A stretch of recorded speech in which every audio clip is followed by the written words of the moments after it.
Bharat Pakistan cease fire पर पहली बार बोले सऊदी के क्राउन प्रिंस। खबर शुरू करने से पहले जरूरी जानकारी आपको दे दें कि अगर आप सऊदी में फंस गए हैं, वहां पर नियोक्ता आपको छोड़ नहीं रहा है, आप अपने देश वापस लौटना चाहते हैं, तो ऐसे में आपको पता नहीं है कि आप क्या करें, तो बता दें कि आप घबराएं नहीं। नीचे दिए हुए कांटेक्ट नंबर पे आप कांटेक्ट कर सकते हैं। वहां से आपको जो जरूरी हेल्प है वो मिल जाएगी। कानूनी प्रक्रियाओं के तहत सारी कार्रवाई करके आपको महज 3 से 4 दिन के अंदर खरूज लगाकर वापस अपने देश सही सलामत पहुंचा दिया जाएगा। तो दिए गए नंबर पर आप संपर्क कर सकते हैं। भारत और पाकिस्तान के बीच बीते कुछ दिनों से जारी सैन्य संघर्ष फिलहाल थम गया है और दोनों देशों के बीच शांति का माहौल बनता दिख रहा है। ये शांति उस समय आई जब भारतीय सशस्त्र बलों ने पाकिस्तान द्वारा बार बार हो रहे हमलों का करारा जवाब देते हुए आतंकवादियों के ठिकाने और सैन्य ठिकानों को सटीकता से निशाना बनाया। भारतीय वायु सेना की संयुक्त कार्रवाई ने पाकिस्तान को भारी नुकसान पहुंचाया, जिसके बाद पाकिस्तान की ओर से संघर्ष विराम यानी सीज फायर की अपील की गई है। भारत ने अपनी कूटनीतिक परिपक्वता दिखाते हुए पाकिस्तान की अपील स्वीकार की और 10 मई को औपचारिक रूप से सीज फायर की घोषणा हुई। सीज फायर के बाद न सिर्फ भारत और पाकिस्तान में बल्कि वैश्विक स्तर पर भी राहत की सांस ली गई है। दुनिया भर के देशों, खासकर अमेरिका, ब्रिटेन, रूस, चीन और फ्रांस जैसे स्थायी सुरक्षा परिषद सदस्य देशों ने इस कदम का स्वागत किया है। इसी क्रम में सऊदी अरब के क्राउन प्रिंस मोहम्मद बिन सलमान ने भी पहली बार इस मुद्दे पर आधिकारिक बयान दिया है। रियाद में खाड़ी सहयोग परिषद की बैठक के दौरान अमेरिकी राष्ट्रपति डोनाल्ड ट्रंप और अन्य अंतर्राष्ट्रीय नेताओं की मौजूदगी में मोहम्मद बिन सलमान ने भारत पाकिस्तान के बीच संघर्ष विराम का समर्थन करते हुए कहा कि हम पाकिस्तान और भारत के बीच संघर्ष विराम सहमति का स्वागत करते हैं। हमें उम्मीद है कि इससे दोनों देशों के बीच तनाव कम करने और क्षेत्र में स्थायी शांति बहाल करने की दिशा में पॉजिटिव पहल होगी। सऊदी सरकार की आधिकारिक प्रेस एजेंसी ने इस बयान की पुष्टि की है। गौरतलब है कि यह तनाव उस समय शुरू हुआ था जब 22 अप्रैल को जम्मू कश्मीर के पहलगाम क्षेत्र में पाकिस्तानी आतंकियों ने नशरे हमला करके 26 निर्दोष नागरिकों की हत्या कर दी थी। इसके जवाब में भारत ने पाकिस्तान अधिकृत कश्मीर और पाकिस्तान के भीतर आतंकवादी शिविरों को निशाना बनाकर बड़े स्तर पर सैन्य अभियान चलाया। भारतीय सेना ने यह सुनिश्चित किया है कि पाकिस्तान की किसी भी दुस्साहसिक हरकत का मुंहतोड़ जवाब दिया जाए। बदले में पाकिस्तान ने भी जम्मू कश्मीर, पंजाब, राजस्थान और गुजरात सीमाओं पर मिसाइली हमले किए, ड्रोन हमले और फाइटर जेट से घुसपैठ करने की भी कोशिश शुरू कर दी, लेकिन भारतीय एयर डिफेंस सिस्टम और सुरक्षा बलों ने उसकी हर कोशिश को नाकाम कर दिया।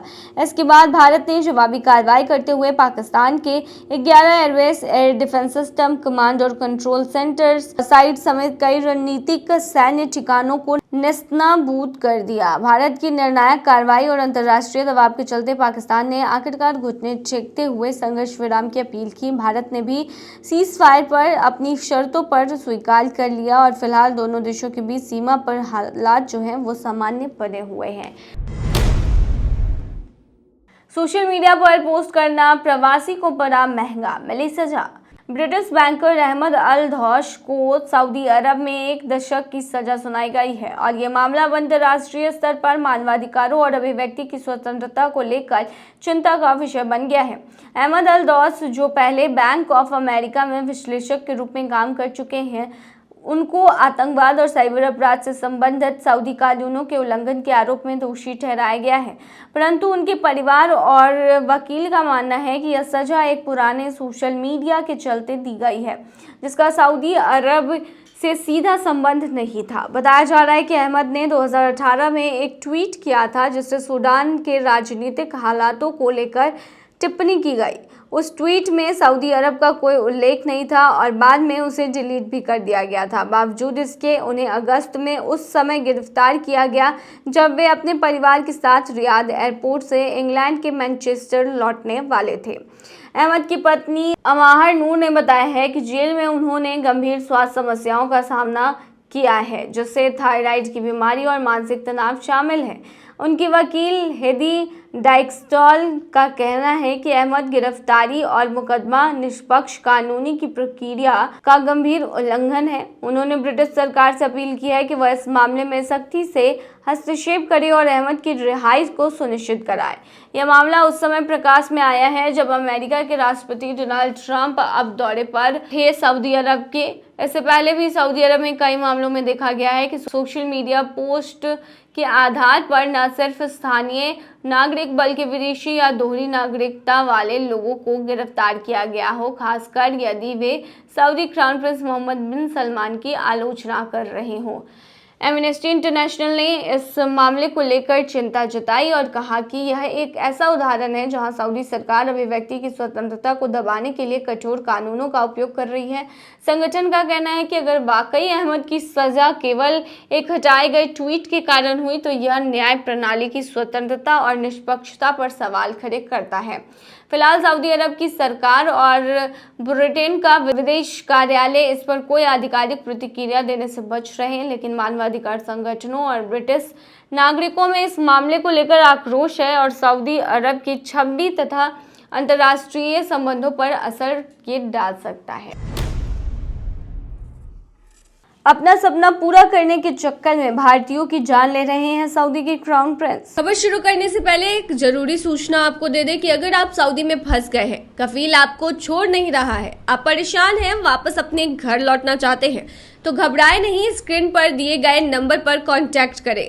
इनका नाम अहमद अली है। ये आपको कानूनी प्रक्रियाओं के तहत महज 3 से 4 दिन के अंदर ही खरूज लगाकर सऊदी से फाइनल एग्जिट कराकर आपको सही सलामत अपने देश पहुंचा देंगे। मानवाधिकार संगठन ह्यूमन राइट्स वॉच और फेयरवेयर द्वारा जारी ताजा रिपोर्ट में एक बेहद गंभीर और संवेदनशील मुद्दे को उजागर किया गया है। रिपोर्ट में कहा गया है कि भारत, बांग्लादेश और नेपाल जैसे देशों से गए हजारों प्रवासी मजदूरों की सऊदी अरब में मौतें ऐसी परिस्थितियों में हो रही हैं जिन्हें रोका जा सकता था। इन मौतों के कारणों में बिजली के झटके लगना, ऊंचाई से गिरना, सड़क दुर्घटनाएं और सबसे चिंताजनक कार्यस्थल पर बुनियादी सुरक्षा उपायों का अभाव शामिल है। रिपोर्ट्स के मुताबिक सऊदी अधिकारियों द्वारा इन मौतों की न तो ठीक से जांच की जाती है, न ही पारदर्शी ढंग से रिपोर्ट किया जाता है। नतीजा इसका ये होता है कि कई पीड़ित परिवारों को न तो सच्चाई पता चल पाता है और न ही किसी तरह का मुआवजा मिल पाता है। ह्यूमन राइट्स वॉच ने एक बांग्लादेशी मजदूर के मामलों का उदाहरण दिया जिसकी मौत के बाद शव तब तक परिजनों को नहीं सौंपा गया जब तक उन्होंने सऊदी अरब में ही दफनाने की सहमति नहीं दी। यह प्रवासी अधिकारों का हनन का बेहद अमानवीय और दुखद उदाहरण है। ह्यूमन राइट्स वॉच की वैश्विक पहल निदेशक मिंकी वर्डन ने चेतावनी दी है कि यदि सऊदी अरब और फीफा जैसे वैश्विक संस्थान श्रमिकों की सुरक्षा सुनिश्चित करने के लिए तुरंत और ठोस कदम नहीं उठाती तो आने वाले वर्षों में ऐसी हजारों मौतों को टालना मुश्किल होगा, खासकर जब 2034 फुटबॉल विश्व कप की तैयारी के चलते निर्माण कार्यों में तेजी आएगी। फेयरवेयर की अलग रिपोर्ट में पिछले 18 महीनों में सऊदी अरब में 17 नेपाली मजदूरों की मौत की जांच की गई। रिपोर्ट में यह भी बताया गया कि मृतक मजदूरों के परिवार आज भी कर्जों के बोझ और साहूकार के दबाव पर जी रहे हैं, क्योंकि प्रवासी मजदूरों ने खाड़ी देश जाने के लिए पहले से भारी भरकम कर्जा लिया था। इन खुलासों के बाद भी सऊदी सरकार की ओर से अभी तक कोई आधिकारिक प्रक्रिया नहीं आई है। वहीं फीफा ने केवल एक पत्र के जरिए ये दावा किया है कि सऊदी अरब ने श्रमिक कल्याण के लिए कुछ व्यवस्थाएं लागू की और अंतर्राष्ट्रीय श्रम संगठन के साथ सहयोग भी बढ़ाया है, लेकिन मानवाधिकार संगठनों और विशेषज्ञों का मानना है कि ये प्रयास नाकाफी है। रिपोर्ट में 2022 कतर विश्व कप की तुलना की गई, जहां प्रवासी मजदूरों की मौतों को शोषण से लेकर पहले भी भारी विवाद हुआ था। हालांकि कतर ने सुप्रीम कमेटी नामक एक निगरानी संस्था बनाकर श्रमिक सुरक्षा की दिशा में बहुत कुछ पहल की थी, जबकि सऊदी अरब में अभी तक ऐसी कोई संस्था या निगरानी तंत्र मौजूद नहीं है। इसके चलते 2034 विश्व कप की तैयारियों के दौरान सुरक्षा और पारदर्शिता की भारी कमी का चिंता का विषय बन सकता है। तो ये थी तमाम जानकारी। बने रहिए ऐसी तमाम खबरों के लिए डेली सऊदी न्यूज़ पर।